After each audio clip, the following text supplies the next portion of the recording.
जानिए नवरात्रि के दूसरे दिन मां ब्रह्मचारिणी का महत्व। आज नवरात्रि का दूसरा दिन है।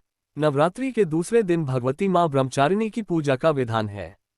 साधक एवं योगी इस दिन अपने मन को भगवती मां के श्री चरणों में एकाग्रचित करके स्वाधिष्ठान चक्र में स्थित करते हैं और मां की कृपा प्राप्त करते हैं। ब्रह्मचारिणी देवी भगवती दुर्गा की 9 शक्तियों का दूसरा स्वरूप है। ब्रह्मा का अर्थ है तपस्या, तप का आचरण करने वाली भगवती, जिस कारण उन्हें ब्रह्मचारिणी कहा गया है। इनके दाहिने हाथ में जप की माला एवं बाएं हाथ में कमंडल रहता है।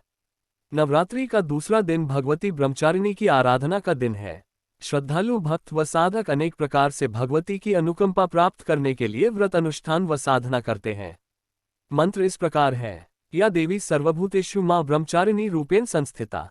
नमस्तस्यै नमस्तस्यै नमस्तस्यै नमो नमः।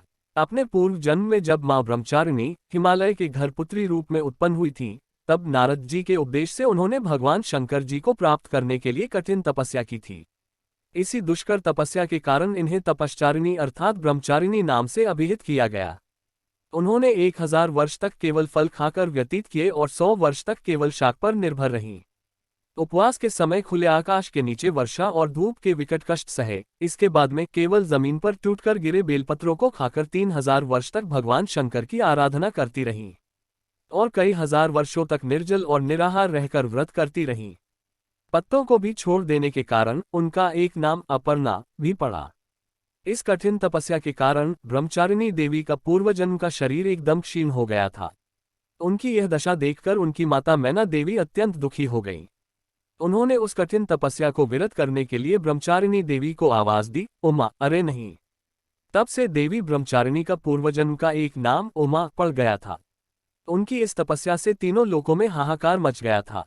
देवता, ऋषि, सिद्धगण और मुनि सभी ब्रह्मचारिणी देवी की इस तपस्या को अभूतपूर्व पुण्यकृत्य बताते हुए उनकी सराहना करने लगे। अंत में पितामह ब्रह्मा जी ने आकाशवाणी के द्वारा उन्हें संबोधित करते हुए प्रसन्न स्वरों में कहा, हे देवी, आज तक किसी ने इस प्रकार की ऐसी कठोर तपस्या नहीं की थी। तुम्हारी मनोकामना सर्वतोभावेन पूर्ण होगी। भगवान चंद्रमौली शिव जी तुम्हें पति रूप में प्राप्त होंगे। अब तुम तपस्या से विरत होकर घर लौट जाओ।